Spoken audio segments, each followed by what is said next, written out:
Hormuz প্রণালীতে যুক্তরাষ্ট্রের project freedom অভিযান শুরুর একদিনের মধ্যেই সেটা আবার স্থগিত করার ঘোষণা দিয়েছে মার্কিন প্রেসিডেন্ট ডোনাল্ড ট্রাম্প। আর এই সিদ্ধান্তকে নিজেদের কূটনৈতিক বিজয় হিসেবে তুলে ধরছে তেহরান। তারা বলছে, হরমুজ প্রণালী পুনরায় খুলে দিতে অনবরত ব্যর্থ হয়ে শেষ পর্যন্ত পিছু হটেছে যুক্তরাষ্ট্র।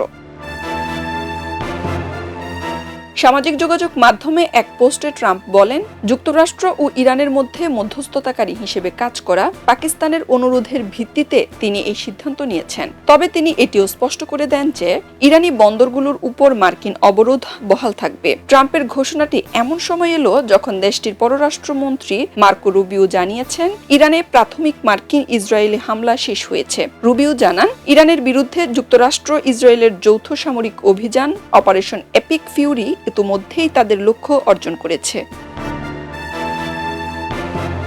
গত 28 ফেব্রুয়ারি ইরানকে লক্ষ্য করে যুক্তরাষ্ট্র ও ইসরায়েলের বিমান হামলার মধ্য দিয়ে অপারেশন এপিক ফিউরি শুরু হয়। অন্যদিকে তেহরান ইসরায়েল ও মধ্যপ্রাচ্যে মার্কিন ঘাঁটিগুলোতে পাল্টা ক্ষেপণাস্ত্র হামলার পাশাপাশি গুরুত্বপূর্ণ জলপথ হরমুজ প্রণালী বন্ধ করে দেয়। এই প্রণালীটি বিশ্বের প্রায় 20% তেল ও এলএনজি সরবরাহের অন্যতম প্রধান পথ, যা বন্ধ হয়ে যাওয়ার পর থেকেই বৈশ্বিক উদ্বেগ বাড়ছিল।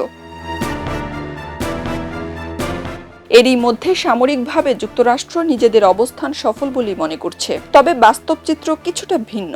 যুদ্ধবিরতির পরও হরমুজ প্রণালী দিয়ে জাহাজ চলাচল স্বাভাবিক হয়নি, বরং ইরানের উপর মার্কিন অবরোধ এখনো বহাল রয়েছে।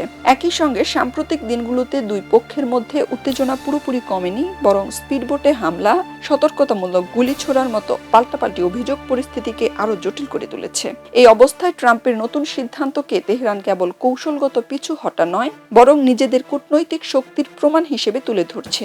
তাদের দাবি, চাপের মুখেও তারা নতি স্বীকার করেনি, বরং যুক্তরাষ্ট্রকেই আলোচনার পথে আসতে বাধ্য করেছে। সব মিলিয়ে এখন একটাই প্রশ্ন, এই সমঝোতা কি সত্যি স্থায়ী শান্তির দিকে যাবে, নাকি এটি কেবল বড় কোনো কৌশলগত চালের অংশ? হয়তো সময়ই বলে দেবে তার উত্তর। খবরের কাগজ, নিখাত, নির্ভীক, নিরপেক্ষ।